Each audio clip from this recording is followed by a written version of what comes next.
पुण्याचे पवार गटाचे माजी शहराध्यक्ष प्रशांत जगताप आज दुपारी 12 वाजता काँग्रेसमध्ये प्रवेश करणार आहेत। काही दिवसांपूर्वीच त्यांनी राष्ट्रवादी पवार गटाला रामराम केला होता।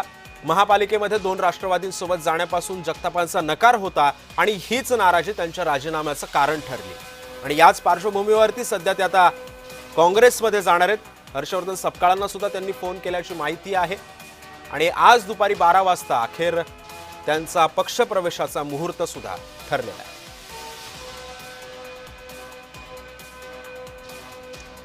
प्रशांत जगताप आज दुपारी 12 वाजता काँग्रेसमध्ये प्रवेश करणार आहेत।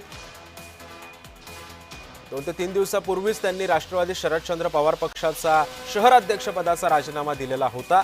आगामी महानगरपालिकांच्या निवडणुकांच्या पार्श्वभूमीवरती जगतापांचा हा राजीनामा ही मोठी खळबळ मानली जाते।